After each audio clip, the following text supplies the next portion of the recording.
Welcome to A Conversation with History. I'm Harry Kreisler of the Institute of International Studies. Our guest today is Robert O.Keohane, who is the James B. Duke Professor of Political Science at Duke University and one of the most distinguished theorists of international relations. He has also taught at Swarthmore College, Stanford, Brandeis, and Harvard. His publications include After Hegemony, International Institutions and State Power, Power and Governance in a Partially Globalized World, Ideas and Foreign Policy, co-edited with Judith Goldstein, and Power and Interdependence, co-authored with Joseph S. Nye, Jr. Bob, welcome to Berkeley. Thank you very much. Where were you born and raised? Well, I was born and raised in Chicago and then in Western Illinois, but my parents met right here at Berkeley. And how was that? Were they students here? They were students. They were master's students here in history and political science, and they met in the library. Aha! And so it's did you visit the library on this visit? Not this time. I wasn't open, but I visited last visit I did. I've made my pilgrimage to the library. Apparently, my father hung around, followed my mother home, found out where she was living, hung around for a couple days, and on their first date asked her to marry him, which was impetuous as he always was. And little did they know that meeting would lead to so many studies in international relations. Right, well, let's hope it wouldn't have reversed the So looking process. back, how did your parents shape your thinking about the world? Well, they were both social scientists. My dad taught at Chicago in the college, and then later at a place called Shimer College. So he was a student of history. He had never finished his PhD thesis, which was on the Third International. So he had this active interest in politics, and he was also an amateur politician. He was the Fifth Ward chairman of the IVI, the Independent Voters of Illinois in Chicago in 1949-50. So they were very active in the anti-communist social democratic part of the Democratic Party in the period that I was growing up. I was born in 1941. And my mother was a socialist in the 1930s. She was the daughter of a missionary. She was born in Japan. And she became a very active leader of the League of Women Voters and other organizations. And she also taught high school at Phillips High School in Chicago, which was in the middle of the ghetto at the time, and it was an all-black high school. So I was raised with a very strong sense of social responsibility, a very active sense of politics. We talked about politics a lot. I remember the Alger Hiss case vividly as they struggled with Alger Hiss's guilt, which they recognized quite early, but most of their friends didn't. Mm-hmm. And so was it inevitable that you would go into political science and government, the study of government, or was that just a choice you made, and when did you make it? Well, I considered law, like people often do. Like everybody does. Yes, right. I considered journalism. I remember when I had my interview for the Woodrow Wilson Fellowships, I said maybe teaching, maybe law, maybe journalism. My mother had always thought I should go and become a city manager because she had this good government orientation. But I think I was too much of an intellectual for that. And so I think I'm not sure it was inevitable, but it was pretty well channeled, I'm afraid. Mm-hmm. I don't think I was very rebellious about this. And where did you do your undergraduate work? A place called Shimer College, which was an offshoot of Chicago. I was an early entrant, so I entered when I was not quite 16. Robert Maynard Hutchins had set up the college in Chicago in the 1940s. My dad taught there. And in 1950, they felt Chicago was getting a little bit rough for 16-year-olds, so they didn't acquire this place called Shimer College. It was a two-year women's college that was on the ropes. But they transplanted the Chicago program to it. And my dad went out there actually to transplant the social science part of the program, and he stayed. So I lived there until I was through the second year of high school, and then I fled to Shimer. So I was there from the time I was 16 to the time I was 19. Mm-hmm. And then you went on to do graduate work at Harvard? That's right. Yeah. And what do you remember from your days at Harvard? Who were your mentors there? Well, the chair of my dissertation committee was Stanley Hoffman, and he's the person I'm most indebted to, although my strongest intellectual mentor was probably Judith Sklar, the political theorist, who was, I think, the most powerful mind in the department, even though at the time she was a lecturer because she was discriminated against on the basis of being a woman. and she was someone who was quite fearsome, because if you didn't get it right, you would know it from her. So Hoffman and Shklar, who actually were close, very, very close friends themselves, are my two chief mentors from Harvard. So you were you dabbling at first in just regular political theory, No, I was always interested in political theory. I'm a theorist by nature, and I love political theory more than anything else. I think if I hadn't had this social democratic do-good, very strong impression from my mother, who was a huge influence on me, I might have become a political theorist, political philosopher. It just wasn't practical enough for me at that time. I wanted to actually accomplish something in the world a little bit more than the study of Locke and Hobbes suggested. So that's, I think, why I became a theorist of international relations, because I'm a theorist at heart. It's what I enjoy most.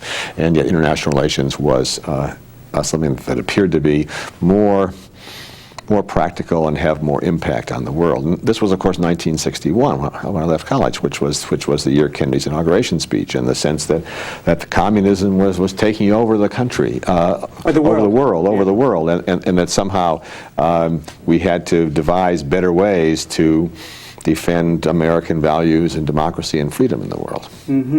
Now, help us understand what a theorist of international relations does. What is the nature of the subject matter, and how does that constrain the things that you can do? I think it's first important to recognize that you can't understand the world without some theory of it, even though it may be implicit, because it's so complicated, there's so much happening, that you have to order these events somehow. So even if you think you're not a theorist, you have some implicit theory. Maybe it's a crude theory of power politics, or maybe it's a moralistic theory. But there's some theory behind people's interpretation of the world. So the first thing we try to do is to make that explicit, because if it's implicit, it may be inconsistent, or maybe just simply not plausible once it's explicated in the light of day. So then, if one makes it explicit, then one sees that there are certain things that are puzzling. That is, certain things don't fit. The world keeps changing. And the interesting things for theorists are where there is some disjunction between what our theories tell us ought to be the case, what we ought to be seeing, and what we actually are seeing. And that kind of disjunction is what one tries to rectify. So how could we change the theory or elaborate a new theory in a way that would help us to understand this anomaly, this puzzle? And it's a hard subject matter in the sense that it's hard to do scientific prediction, isn't it? I mean, it's not as easy as dealing with rocks or atoms, right? I'm not sure dealing with rocks and atoms is easy, but having not done it. But it's certainly, I don't believe we can do prediction very well, and I think we can't do prediction very well because the theory becomes part of the background knowledge of the actor, and so in strategic interaction, if you are, if I know what your strategy is, I can devise a strategy which will beat it. But then if you know what my strategy is, you can change your strategy. So there's the old kids game of rock, scissors, paper, I often analogy. There's no solution to that game. There's no best strategy, because if you know I'm going to play rock, scissors, alternate, you can beat me every time. So I have to change my strategy. Then you have to change your strategy. So I don't think we can seek prediction in this realm. When we're talking about a relatively small number of actors, normally states or multinational firms or NGOs, acting strategically with one another in a situation where they're competitive. So I don't aspire to prediction. I think you have to look for the understanding of the underlying dynamics and structures that are shaping and constraining the actors. Help me understand what it takes to do this kind of work. I mean, what kind of temperament, what kind of training to do this well? Can I give you an example first? Yes. Example from my own work, just to give you a sense, and give the audience a sense of what this is like. When I was in my 30s, the dominant view of international relations was called realism. And that is the view that basically state power and state interests determine the constraints under which world politics operates. International institutions are not very important. And it's a realm of anarchy and conflict. So essentially, this view is very good at explaining the fact that we have lots of conflict in world politics, and that the conflict takes place over interests, that states which are more powerful get their way over those that are less powerful. And so there's a lot of behavior it explains. But in the 1970s, when I was looking at this, there was also, as there is now, lots of institutionalized cooperation. And in fact, the European Union was much stronger than anybody had thought it would be. The International Monetary Fund, the World Bank, the General Agreement on Tariffs and Trade were all quite extensively institutionalized and cooperative. And if the theory had been right, these wouldn't have existed, and they wouldn't have lasted. So that was the puzzle, that was the anomaly.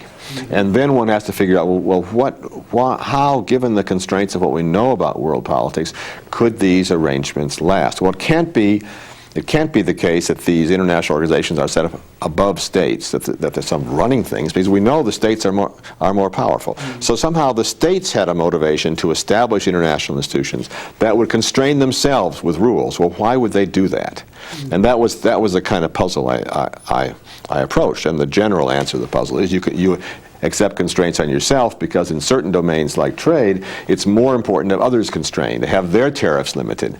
So you agree to bind your tariffs, so they will agree to bind their tariffs. That makes uncertainty less, allows for investment, allows for trade, and therefore produces a joint gain. So it's not the case that you always have cooperation, but where you have the potential for joint gain, you have an incentive to construct institutions that will allow you to capture that potential for joint gain. So that's kind of example of the sort of puzzle-solving mentality that a theorist has.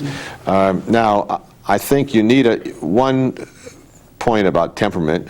One needs a relatively long time horizon. I won't say patient. I'm not a patient person, but you have to be willing to work at a problem for a while and not expect to have instant gratification of it. So that's certainly the case.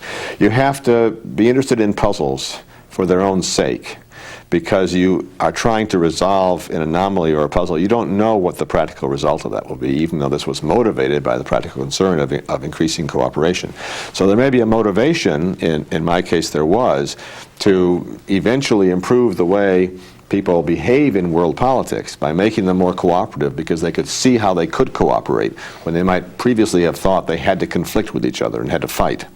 So there is a moral motivation behind it, but you have to have a kind of long-term horizon about figuring out the puzzle and expecting that sooner or later it's going to come back into the practical world. But for a while you're quite happy to be outside of that world.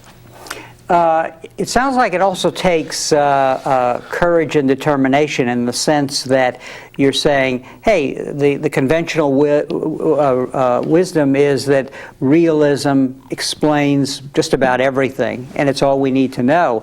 And as a leader and in defining political economy as a subject area, you're really going against what I guess we would call the conventional wisdom in the field. Is that correct? Well, certainly you have to like attacking the conventional wisdom. Yes, you have to have that element, not really being a rebel, but you have to have that element of liking to go after the dominant view. And it's like big game hunting in a way. You don't want to. You're not just going around shooting jackrabbits or something. You're actually trying to land big game, and so you're taking more chance. I'm not sure I would say courage, but certainly determination and a willingness to take some risks and say, maybe people think I'm a fool for years and years, but I'm going to take this line and try to build this argument in various ramifications.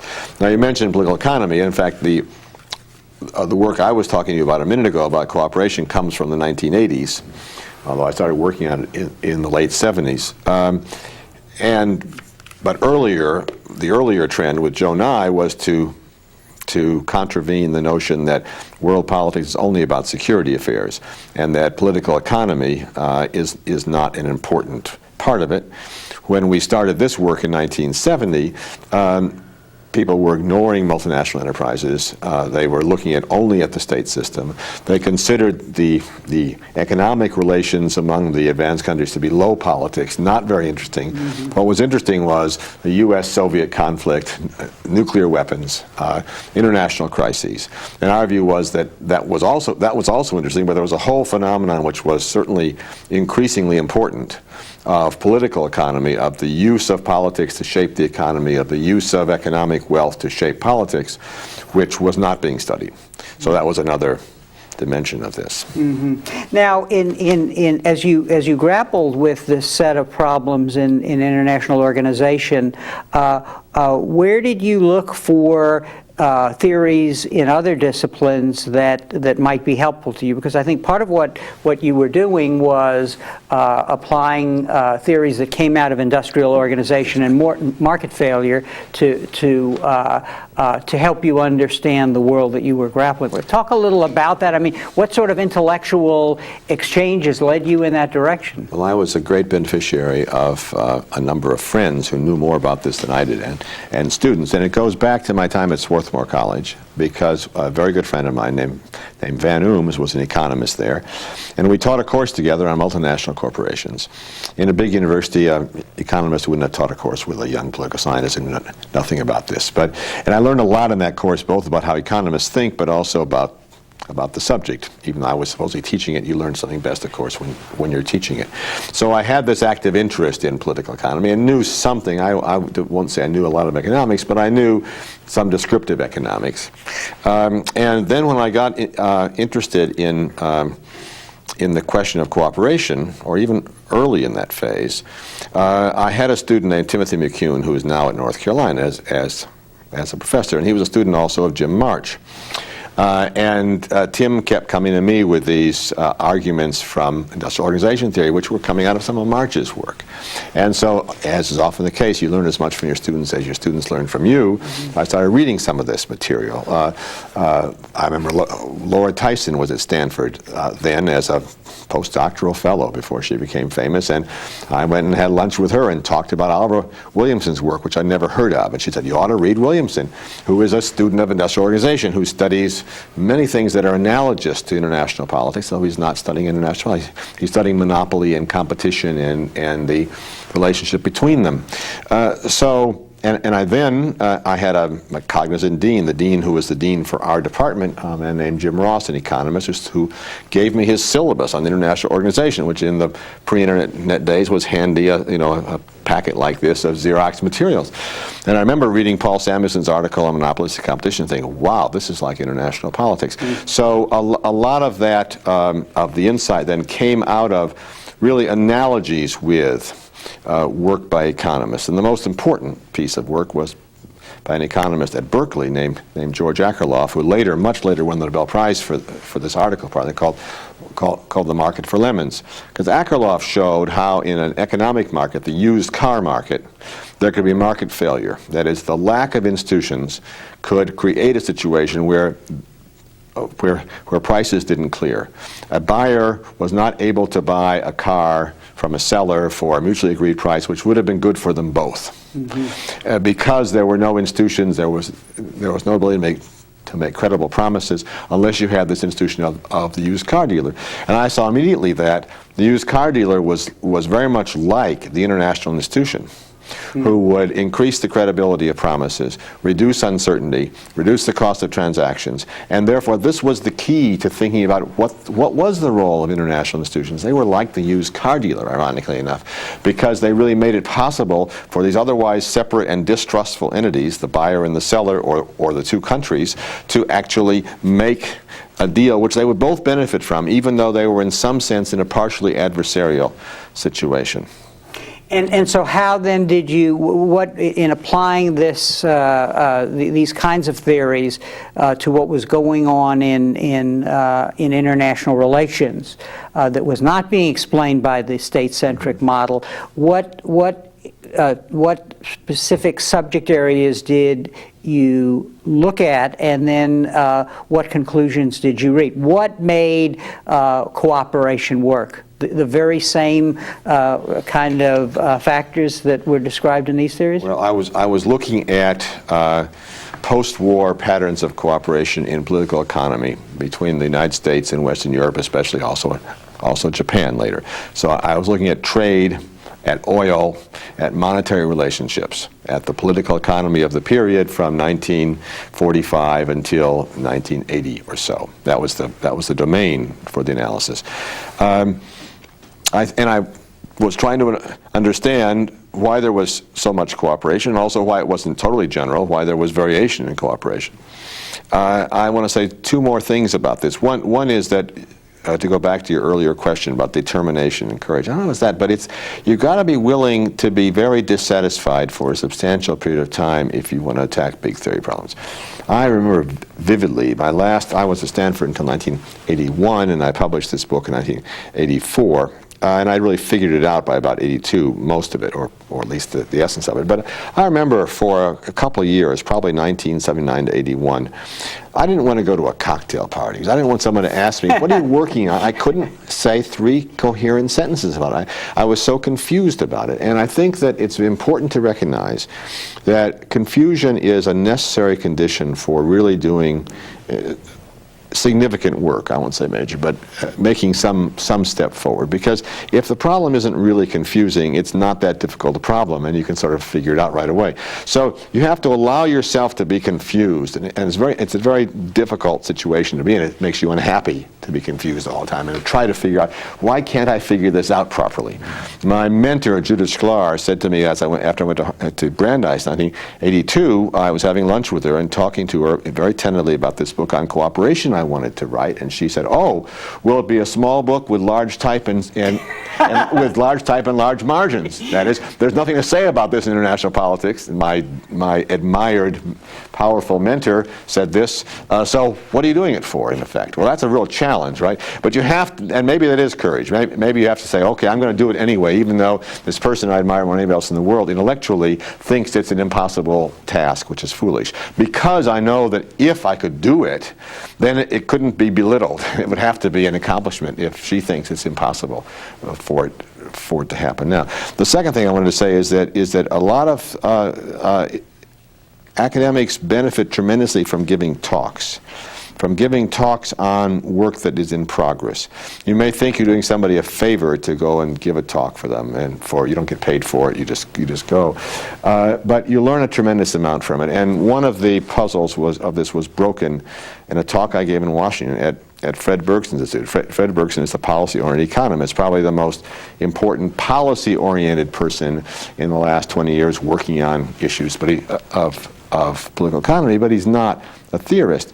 But I gave this talk, and it was about cooperation, and Fred said right away, well, what's the difference between cooperation and harmony? And I realized that was the key to the puzzle. That is, I wasn't going to argue that there was harmony. There's not harmony. There's conflict in international politics. It's a decentralized realm. It's anarchy in a certain sense. So cooperation has to be something different, and it comes out of conflict. It's mutual adjustment to conflict. And once you could see cooperation that way, not as harmony, which made it sort of seem odd, how would you ever get cooperation to fit in international politics if it's harmony? Once you see that it's actually a form of discord which generates cooperation, mutual adjustment instead of conflict, then you can get a handle on it, because it becomes very similar to the problem of conflict. It's the obverse side of conflict.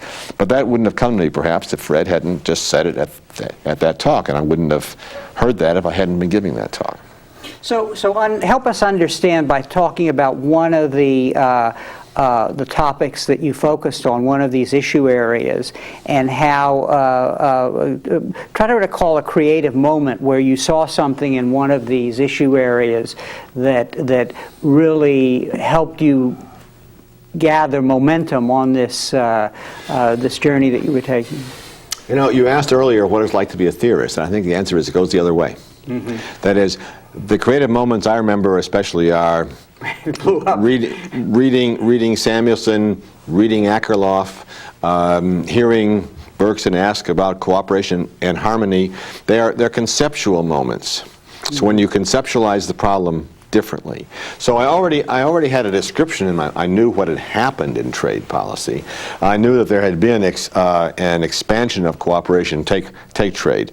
In 1930, the U.S. passed a very high tariff, the Smoot-Hawley tariff, which basically had a 50% plus tariffs across most American products.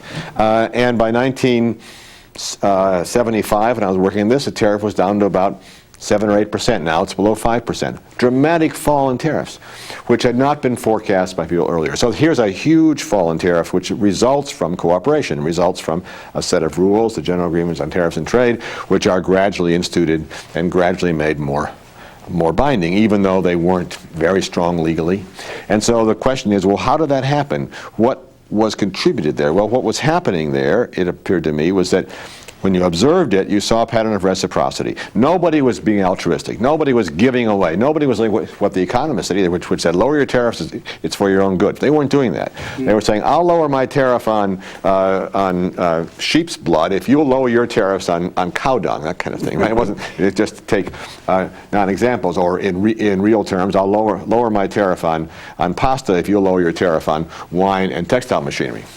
And so it was a pattern of reciprocity, but then how did they make that stick? They made it stick by making a set of deals and institutionalizing them in rules, which they then had an obligation to maintain, and a pattern of domestic politics was then generated, which supported those rules, because export industries became stronger over time and import competing industries became weaker over time. So it's this complex pattern that you observed, which was institutionalized cooperation driven by a desire to cooperate because actors saw they could gain from it, not altruistically, then leading to lower tariffs, then leading to a different composition of the domestic political economy with more export firms who supported even lower tariffs. The import competing firms that were losers were weakened because the tariffs were lower and they were driven out of business, and you had this spiral. So that was, I understood the spiral, but the question is, well, what contribution is being made by the international institution? And that really is the reduction of uncertainty, the creation of a situation where the costs of making deals are lower because you have regular trade rounds, and the increased credibility of promises because the cost of breaking rules is higher than the cost of breaking one promise.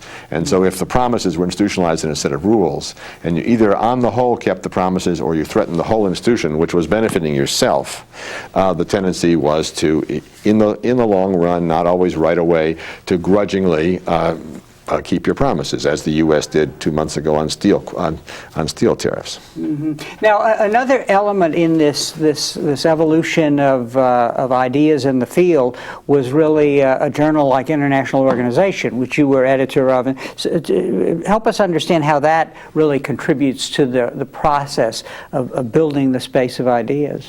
Well, this is a journal, like many journals, which is double-blind refereed. People should understand that. That is, academics send in their manuscripts, and 2 referees, or sometimes 3, read them, and the referees don't know who wrote the paper, and the paper writer never knows who the referees were.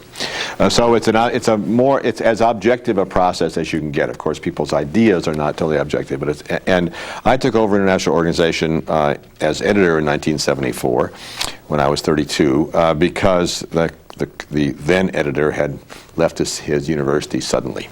And I was on the board of the journal, and I was prevailed upon to take it over temporarily, and then I enjoyed doing it and thought it was fun, and did it for 6 years. What the journal does, if it's a major journal as International Organization is, it's a focal point for people's attention to the field. And if there's something changing in the field, something going on, it's a way to transmit this information quickly to people and to make it common knowledge, so everybody will have read the recent issues of International Organization and will be able to talk about them. Jonah and I had put out our first work on so-called transnational relations, the role of non-state actors, multinational corporations in world politics, in a special issue of I.O., as we call it, I.O., before I was editor.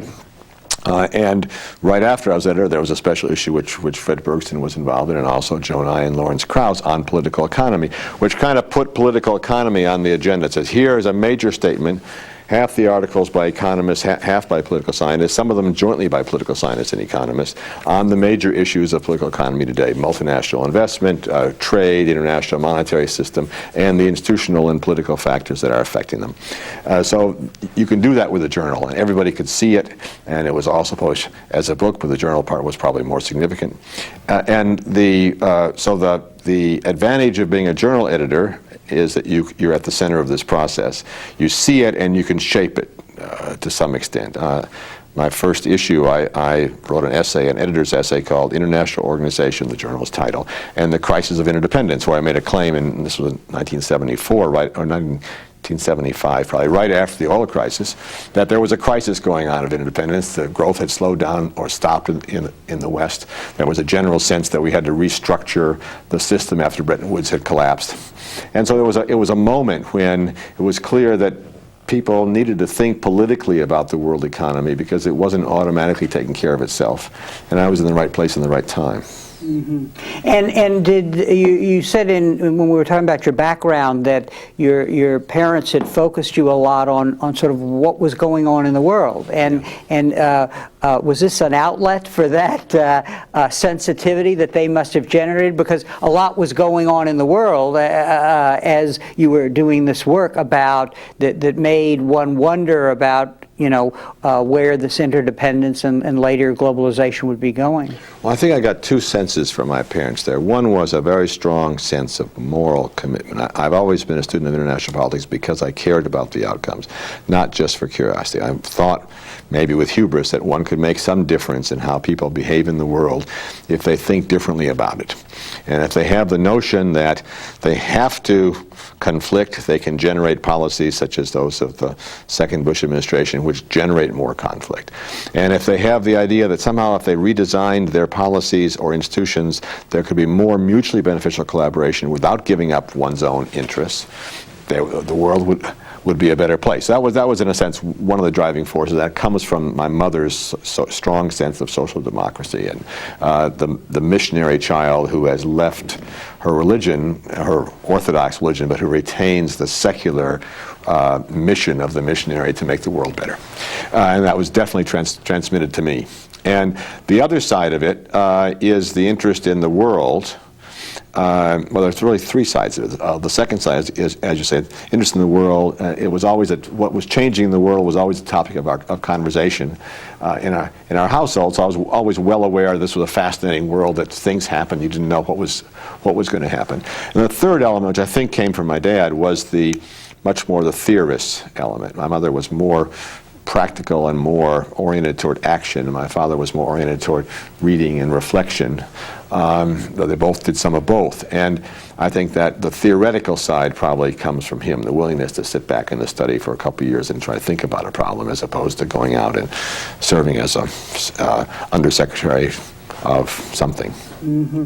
How was what you were doing affected by what I will call the clash of schools, not of civilization, but the clash of schools, namely that from this work, your work and the work of others, a subfield can be said to have emerged in international relations theory, political economy, international institutions, and so on. But the realist theory, the state-centric model, was still there, and in some ways still on the attack. How was your work furthered by that dialogue within the discipline from people who weren't part of this community that you were building or were part of building? I'm greatly in debt to Kenneth Waltz, whom you've interviewed, and who was involved in a seminar that you and I were both involved in the seminars in the 70s at Berkeley. We met maybe 5 times a term, a seminar on international movements and national control. Because Ken, the most distinguished realist thinker of his generation, was in the process of systematizing a realist view that had been brilliantly developed by Hans Morgenthau and E.H. Carr and George Kennan and others, but never really systematized in a way that was rigorously logical.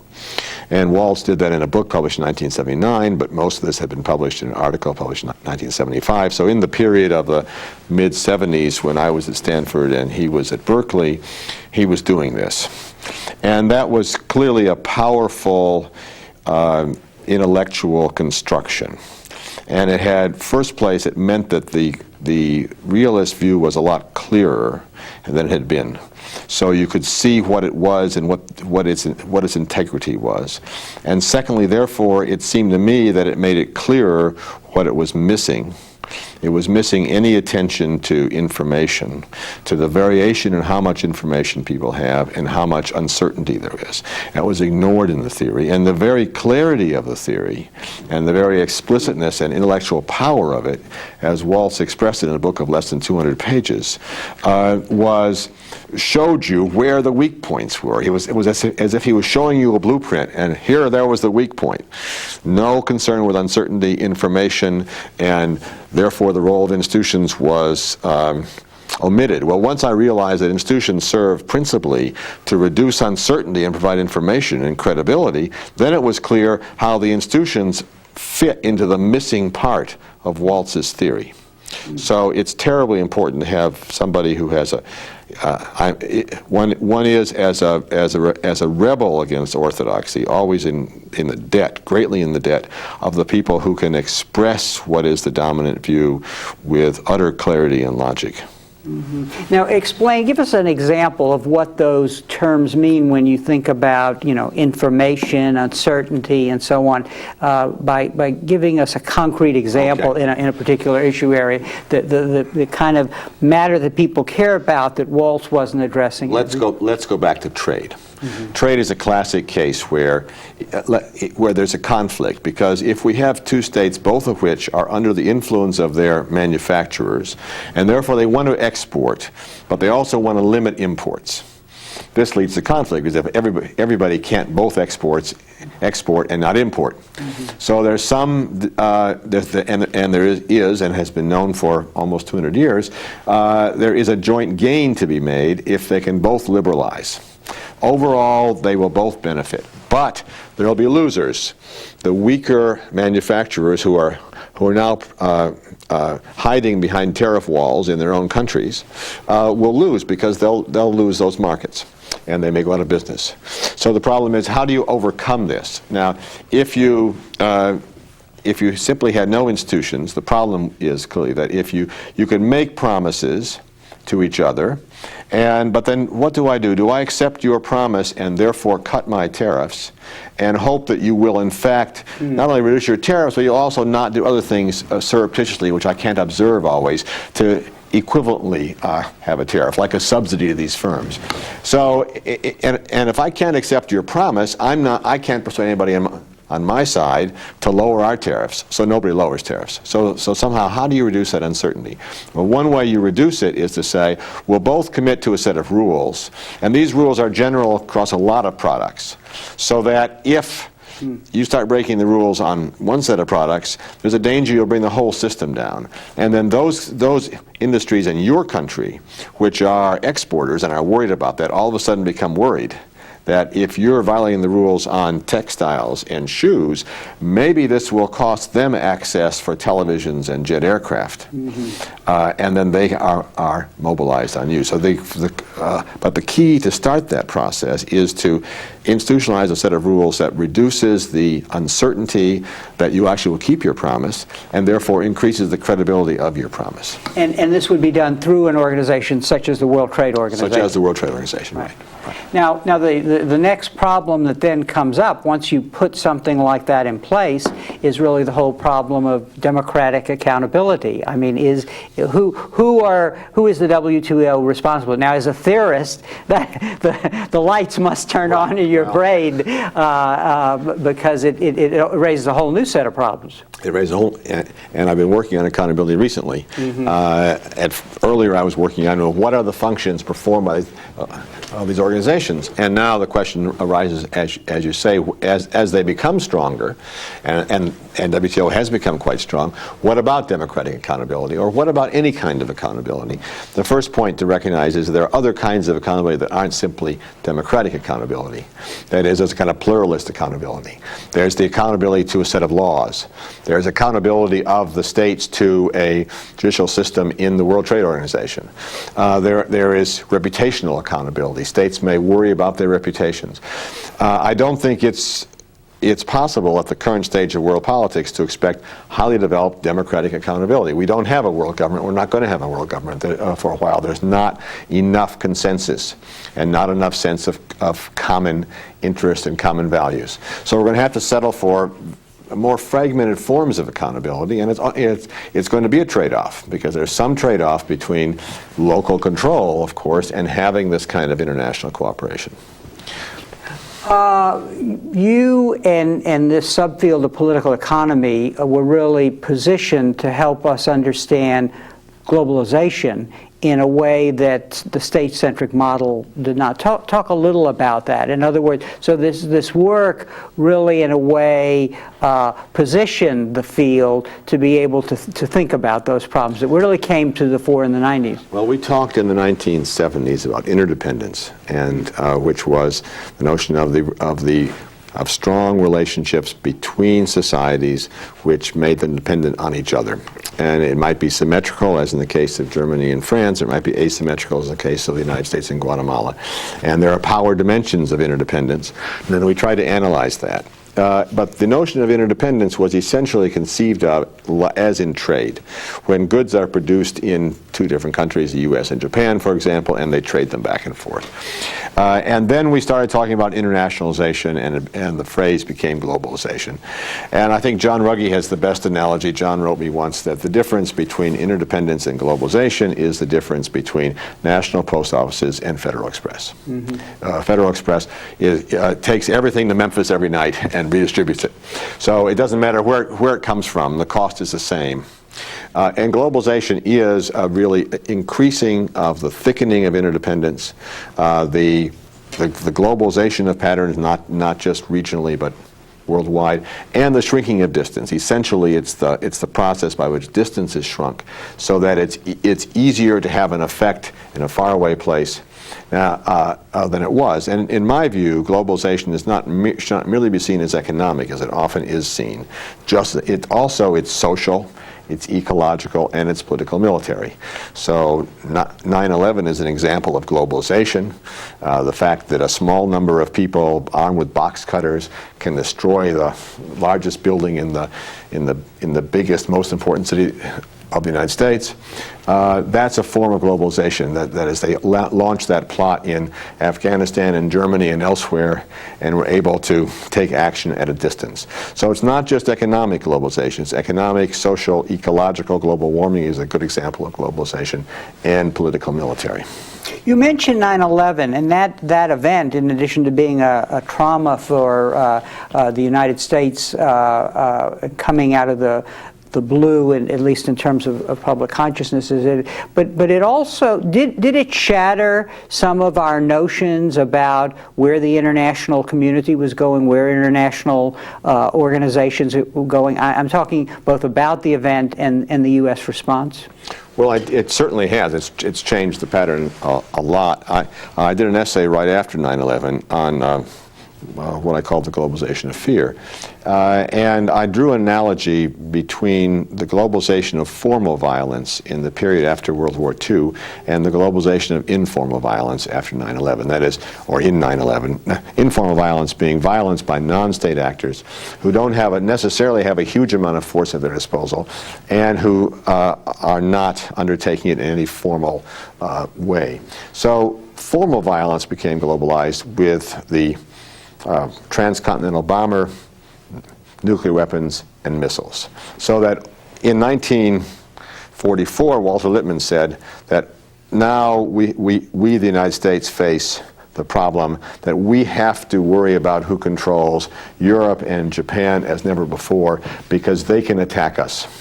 And they didn't used to be able to attack us. So the oceans, he said, used to be in effect a barrier, and now they're a way in which they can carry force across.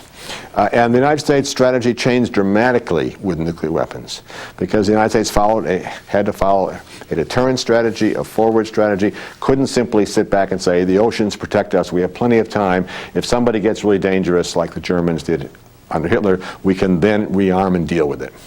The globalization of informal violence, and which 9/11 represents, was, I thought then, I think this part of my analysis was true, would lead to a fundamental change in U.S. strategy, because no longer could we wait and simply say we are going to sit back and not worry about this very much because we're protected. Because now we saw that jet aircraft could cross the ocean with these terrorists coming into the U.S. and then getting on planes. And of course they could also get on planes in Frankfurt directly and try to attack the United States.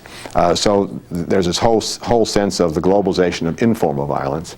And I used my mentor's discussion of the liberalism of fear to say that for much of history, liberals have been noted not for belief in progress, but for the fact that they fear government coercive government violence. And now we would have to, as liberals, be worried about coercive non-governmental violence. Are you surprised by the way the Bush administration has tipped the balance in some ways against international organizations and toward a unilateral response? Well, I'm not surprised, because they came into office very much talking against international organizations, although in a different form. It was the old classic realist form. We've been giving up too much autonomy to international organizations. Condi Rice saying we shouldn't have 101st Airborne escorting kids to kindergarten in Bosnia. So it was very disdainful of some of the humanitarian missions and some of the other activities of international organizations. So I'm not surprised by it. It's very disappointing from a professional point of view, because when you think, as I do, that those of us who emphasize the role of institutions in world politics and their value, when we think we won the debate, which I think we did intellectually in the academy, it's disappointing to see these throwbacks. People, some of them old like Rumsfeld, some of them not so old like Rice, who just don't get it still. And that's, one hopes as an academic that you'll teach people that over a period of 20 years at least, they will learn some of these newer truths. So that's disappointing. Now, what the Bush administration did, I would differentiate three phases of the Bush administration since 9/11. The first is the Afghanistan phase, when they acted exactly as I think any great power would have acted. They, in fact, had the authority from the United Nations against Afghanistan, but would have acted anyway. It was a clear case of self-defense, and a case where efficacious action required a destruction of the basis for terrorism. Even though that wouldn't be a sufficient response, it was clearly a necessary response. And almost every state in the world recognized that, and almost everybody in the U.S. recognized that. So that's the first phase, which was entirely consistent with what I think any U.S. administration would have done. The second phase was their distinctive blend of realism plus, especially, it wasn't realism, mostly it was this neoconservatism, the belief they could change the whole world for the better by attacking Iraq. And it's clear that wasn't linked to Afghanistan, even they didn't believe that. The weapons of mass destruction story was overblown dramatically, if not concocted. The realists actually were opposed to this war because they said the weapons of mass destruction are not such a big problem. Lots of countries have them. We can deter Iraq. Why are you invading it? They were invading it, I think it was, and I said this before the war, that it was like Thucydides' discussion of the Peloponnesian War. The real cause was the one kept most out of sight. Mm-hmm. And that was the real cause, I believe, was to demonstrate American power in the Middle East, to intimidate the Palestinians and to intimidate the Iranians, the Libyans, the Syrians, everybody else. And then And then I think that was the kind of hardline offensive realist purpose, Rumsfeld and Cheney. And then some people like Wolfowitz probably thought they're going to institute democracy in Iraq, and it's going to be an easy process. So for all of this, they said those are much more important. They said if we can get the UN on board for our mission, fine, but we're not going to let the coalition determine the mission, in Rumsfeld's words, and so we're going to disdain the UN if it won't go along, which it would. Not only would the UN not go along, no more than 4 Security Council members would have voted for the U.S. Resolution in the end. Then we see a third phase, and the third phase becomes evident by about September, October of last year, when the U.S. starts realizing that the mess in Iraq is so bad and the U.S. so much lacks legitimacy that it can't solve the problem in Iraq. It can't get a moderately democratic, at least minimally democratic, stable government that has no civil war and no base for terrorism and a regime which is not totally opposed to the United States. Those goals can't be attained without the UN. And so you have Paul Bremer, like Frederick or Henry IV at Canossa, standing in the snow for 3 days. Bremer didn't stand in the snow, but he went to Kofi Annan's headquarters and begged Annan to come and do the report on the elections. Very, very much the same, saying, okay, we were wrong. They'll never say they're wrong. They haven't admitted being wrong in anything. But they have to, in effect, admit that they have to go back to the United Nations. So the overall story, I think, is, although it has more bumps in the road than I expected, is a story which shows the importance of international institutions. Because you have the test of that doesn't come when a regime is in power of people like me who are in favor of international institutions. The test comes when people are in power who are opposed to them instinctively. When they have to go back to them, then that tells you something. Now, I had a little bit wrong on the piece on 9/11. I thought that coming back to the UN right away after 9/11 would show that, and I didn't anticipate they would then so pig-headedly, I think, reject the United Nations and attack Iraq.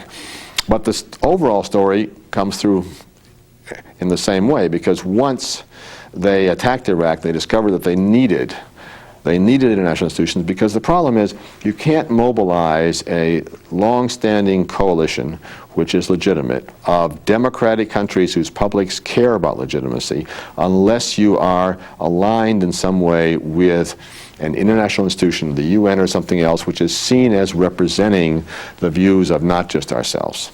And that's the overall lesson of Iraq, and that therefore sustains the view that international institutions are terribly important, even in this high politics security area, which is certainly interstate relations, the war in Iraq. In that essay that you wrote shortly after 9/11, you also applied some of the concepts you had developed to the problem of terrorism, talking about the asymmetry of information that the terrorists had. Talk a little about that insight, and what does it tell us about the future in terms of how we should deal with terrorism? Now, let me go back a step, because one of the problems with work on interdependence in the 1970s was that it often ignored power.